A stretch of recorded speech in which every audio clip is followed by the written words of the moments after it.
13,626 students ने drop out लिया है। तो सरकारी आंकड़े अगर कह रहे हैं जातिवाद है तो खुद की ही कदम को वापस क्यों लेना है? रेगुलेशन लागू करने को बाधित हुई यूजीसी, ये भी तो किसी की भीख नहीं मिली।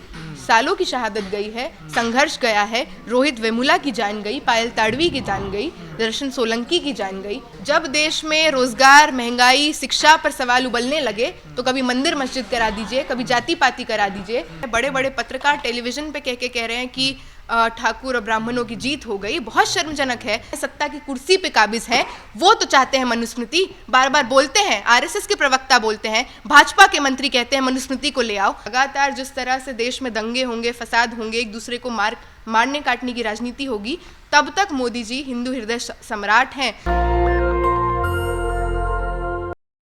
13,626 स्टूडेंट्स ने ड्रॉप आउट लिया है। इन सब में हम देखते हैं कि किस तरह से, ये तो सरकारी आंकड़े हैं, तो सरकारी आंकड़े अगर कह रहे हैं जातिवाद है तो खुद की ही कदम को वापस क्यों लेना है? क्योंकि एक ऐसा कोशिश की सरकार ने जहां पे सोशल जस्टिस के नाम पे भी ब्राउनी पॉइंट्स कमा लिए जाए, और जहां पे जो सबसे बड़ा एक तरह से जिस वर्ग की, जिस जाति की राजनीति करते हैं उसको भी चोट ना पहुंचे। तमाम देश भर के स्टूडेंट समाज संगठन तो इसके समर्थन में आ रहे हैं, लेकिन जो नेता हैं, खासकर जो बहुजन नेता, सेकुलर नेता हैं, उनकी भी चुप्पी है कहीं ना कहीं इन चीज़ों को लेकर। बिल्कुल, तो सत्ता में कायम रहने के लिए, वहाँ पे काबिज रहने के लिए चुप्पी बरकरार की जा रही है। अपॉर्चुनिस्ट चुप्पी है, जो खुद को सोशल जस्टिस के चैंपियन एक दौर के बताते थे। बहुत शर्मजनक है। आपको सही में, आप कभी ब्राह्मणों का भोज कराते हैं, कभी कुछ कराते हैं, आपको लगता है कि यूपी राज्य में तो बहुत ज़्यादा, और कैसे जीता जाए, ब्राह्मणों को खुश किए बिना कैसे जीता जाए, तो आप अपनी ही राजनीति को एकदम पीछे ढकेल दे रहे हैं। तो क्या लगता है ये जो संघर्ष हो रहा है, क्या इसमें कामयाबी मिल पाएगी? लगातार छात्र तो देखिए सड़कों पर ही हैं, जेएनयू में तो क्या हुआ आपने देखा ही है। बिल्कुल, और कामयाबी तो बिल्कुल मिलेगी, क्योंकि ये जो आज ये रेगुलेशन लागू करने को बाधित हुई यूजीसी, ये भी तो किसी की भीख नहीं मिली। सालों की शहादत गई है, संघर्ष गया है, रोहित वेमुला की जान गई, पायल ताड़वी की जान गई, दर्शन सोलंकी की जान गई, और पायल और रोहित की माओं ने लड़कर, लगातार कोर्ट कचहरी में लड़कर, सड़क पे लड़कर ये रेगुलेशन लागू करवाने को बाधित कर दिया इस सरकार को। तो क्या ये सरकार इस पे कुछ करेगी? क्योंकि सेशन भी चल रहा है, कुछ लगता है आपको, उम्मीद है, या सरकार ने फिर गोल गोल कर दी सारी चीजें? नहीं, गोल गोल तो करने का काम ही है इस सरकार का। जब देश में रोजगार, महंगाई, शिक्षा पर सवाल उबलने लगे तो कभी मंदिर मस्जिद करा दीजिए, कभी जाति पाति करा दीजिए, पर हम लोग भी जानते हैं कि बार बार लड़के ही इनसे अपने हक अधिकार छीनने होंगे। तो आप देखिए, देश भर में इलाहाबाद यूनिवर्सिटी हो, दिल्ली विश्वविद्यालय हो, जेएनयू हो, अलग अलग इंस्टीट्यूशंस में लोग लगातार हजारों की संख्या में इस बिल के समर्थन में आ रहे हैं। इस बिल से दिक्कत क्यों है इतनी सबड़ क्रास को? बिल्कुल, अंदर की बौखलाहट है, जातिवादी बौखलाहट है, अंदर की सुकबकाहट ही बोल रही है, चीख चीख कर कि अच्छा, अब हम अपनी क्लास में बैठेंगे और कोई SC ST OBC समुदाय का व्यक्ति होगा तो उसको हम कुछ भी नहीं बोल सकते। जाति सूचक शब्दों का प्रयोग करना क्या अब गलत माना जाएगा? किस तरह से इन जनरल हमारे इंस्टीट्यूशंस में एवरीडे लेवल पे जातिवाद जिस तरह से निहित है, किन शब्दों का चयन करते हैं।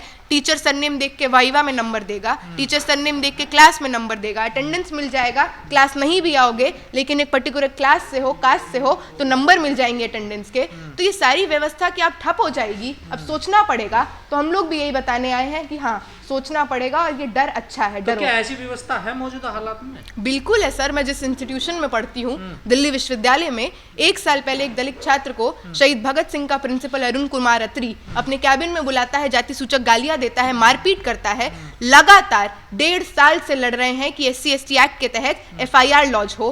किसी भी तरह से, मतलब फॉल्स FIR की बात पे तो इतनी हंसी आती है। 1.5 साल तो इस लड़ाई में हो गया है, FIR लॉन्च नहीं हुआ है, फॉल्स तो बहुत दूर की बात है। तो क्या कानून लाना छोड़ देंगे? किसी भी तरह से समाज में बराबरी, न्याय कैसे सुनिश्चित होगा? तो ये जो सारा फॉल्स प्रोपेगेंडा ये इसलिए है कि सालों पहले, दशकों पहले जो लोग वेद पढ़ेंगे, सुनेंगे, वेद पढ़ाएंगे, आज वही लोग चाहते हैं कि उसी तरह की व्यवस्था हो कि अगर मार्जिनलाइज कास्ट से आ रहा व्यक्ति वेद सुन लेगा तो कान में शीशा पिघला के डालो। महिलाओं के लिए जो कहा जाता है कि कभी पिता, कभी भाई, कभी पति, कभी बेटा हमेशा उनकी संरक्षण में रहे, इंडिपेंडेंट डिसीजन मेकिंग का जो सुख है या जो सुविधा है महिलाओं को ना दिया जाए, तो एकदम वही लोग बौखलाए हुए हैं जिनको लग रहा है कि बराबरी मतलब खुद झुक के चलना, जबकि बराबरी तो यही है कि तो क्या ये सब दिखावा है सब कुछ, ये कि जैसे आपने बताया कि सब कुछ ऐसा, तो ये सब दिखावा 75 सालों में कोई बदलाव नहीं हुआ? मतलब हुए बहुत थोड़े बहुत बदलाव हुए, बहुत सब्सटेंशियल बदलाव तो नहीं हुए। मतलब यूजीसी की गाइडलाइंस हम ये नहीं कह रहे हैं कि एक दिन में एकदम सब बदल देगी, क्योंकि हमारे इंस्टीट्यूशंस में तो SC/ST सेल भी है, इक्वल अपॉर्चुनिटी सेल भी है और इंटरनल कंप्लेंट्स कमेटी भी है महिलाओं के लिए। लेकिन इनको जिस तरह से खोखला किया गया, ये साजिश है। कहने को तो देश में संविधान भी है, संविधान में निहित तमाम मूल्य हैं, तमाम कानून हैं, तो ऐसा थोड़ी है कि कास्ट बेस्ड एट्रोसिटी नहीं होता। पर जिनके मानसिक में भरा हुआ वो कैसे निकलेगा? आज भी कहते हैं कि जूती को सर पे नहीं रखा जाता है, SC/ST OBC को जूती बताया जाता है। जूती बताया जा रहा है, गधे को घोड़ा बना देंगे कहा जा रहा है। मतलब इस तरह की जाति सूचक शब्दों का इस्तेमाल किया जा रहा है। बड़े बड़े पत्रकार टेलीविजन पे कह रहे हैं कि ठाकुर और ब्राह्मणों की जीत हो गई। बहुत शर्मजनक है। और क्या यही बातें इस बात की गवाही नहीं देती कि यूजीसी के कानूनों की कितनी सख्त जरूरत है इस देश को? तो वो तो कहते हैं कि संख्या में वो 15% है, वो आप पे हावी हो गई इस तरह से। बिल्कुल, क्योंकि संसाधन सबसे ज्यादा उनके पास है। संसाधन, सुख, सुविधा, हर तरह का एक्सेस, नॉलेज का एक्सेस इंस्टीट्यूशंस में, ये भी सरकारी आंकड़े हैं।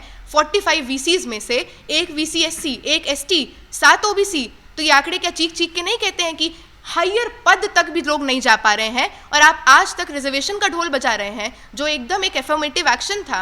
अब तो संविधान चल रहा है, मनुस्मृति थोड़ी ना है। अब तो जो है ना द्रोणाचार्य है ना एकलव्य है, तो डर क्यों रहे हैं आप लोग? डर सर, हम डर नहीं रहे हैं, हम अपना अधिकार मांग रहे हैं। डर नहीं रहा है कोई, डर तो दूसरी तरफ के लोग रहे हैं कि अधिकार देना पड़ेगा तो सुख सुविधा और संपत्ति से लैस जीवन कम हो जाएगा, उसको छोड़ना पड़ेगा, एकाधिकार कम हो जाएगा। डर नहीं रहे हैं। सालों से जो सताए गए हैं, आज भी जिस तरह से क्लास में जो होता है, कौन आ पा रहा है हायर इंस्टीट्यूशंस में? दिल्ली विश्वविद्यालय में जहाँ पढ़ती हूँ 17% फी हाइक हुआ है। क्या ये सारे मॉडल एक तरह से ये नहीं है कि गरीब हो, वंचित हो, माँ बाप अगर रिक्शा चालक हैं तो सोच मत लेना कि दिल्ली विश्वविद्यालय के ताले खुलेंगे। व्यवस्था जो है ये कर्म के आधार पे है, जाति के आधार पे नहीं है। देखिए ये सब तो हम मानते नहीं है। सही बात है, कानूनी रूप से संविधान ही चला रहा है देश को, लेकिन देश को जो चला रहे हैं, सत्ता की कुर्सी पे काबिज है, वो तो चाहते हैं मनुस्मृति। बार बार बोलते हैं, RSS के प्रवक्ता बोलते हैं, भाजपा के मंत्री कहते हैं मनुस्मृति को ले आओ। तो इनके मन में तो मनुस्मृति है, और इसीलिए पॉलिसीज में भी दिखता है कि क्या चाहते हैं। एक शब्द नया आया है NFS, उसको किस तरह से बताएंगे? बिल्कुल, इसको बिल्कुल इस्तेमाल किया जाता है। मतलब अच्छा, इतने लोग इंटरव्यू में बैठे SC/ST OBC कैटेगरी के,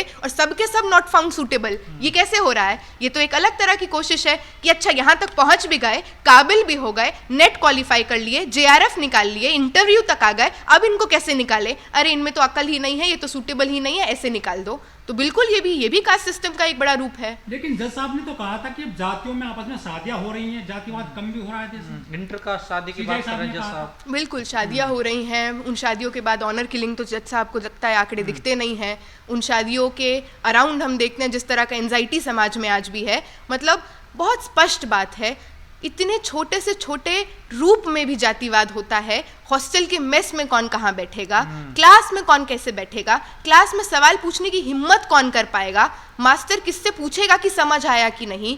लगातार नई शिक्षा नीति लागू होने के बाद हमारे इंस्टीट्यूशंस में 45% मार्क्स टीचर्स के हाथ में है।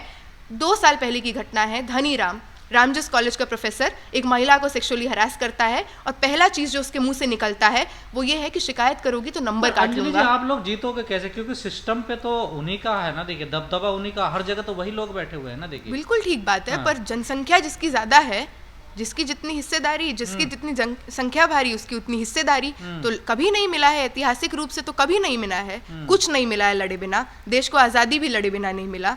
लगातार इस देश में ये मॉडल भी हमने देखा कि किसी तरह से अगर किसान सड़क पे लामबंद हो जाते हैं, सड़क को घेर लेते हैं, तो कानून भी वापस लेने पड़ते हैं।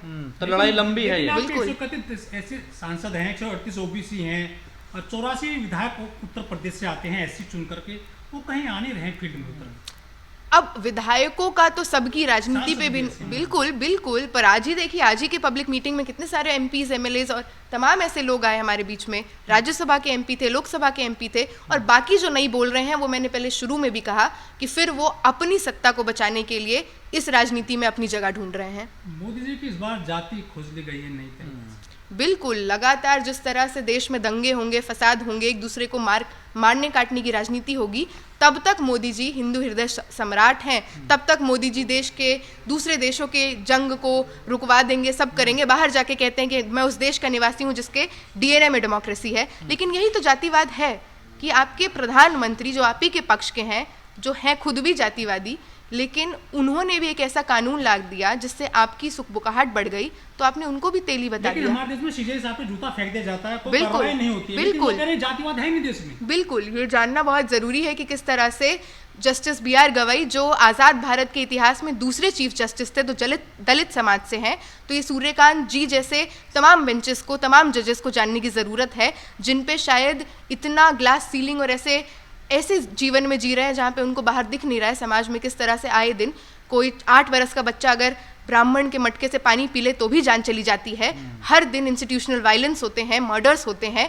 तो बात बहुत स्पष्ट है, हम लोग टस से मस नहीं होंगे जब तक UGC रेगुलेशंस को रोहित एक्ट के तर्ज पे लागू नहीं किया जाता। ठीक है। दस्तक की आपसे गुजारिश है कि अगर इसको बचाना चाहते हैं तो नेशनल दस्तक को सब्सक्राइब करने के लिए रेड कलर के सब्सक्राइब बटन को दबाएं, फिर बेल आइकन की घंटी दबाएं। नेशनल दस्तक को बचाने के लिए बहुत जरूरी है कि हर खबर को शेयर करें, लाइक करें, कमेंट जरूर करें।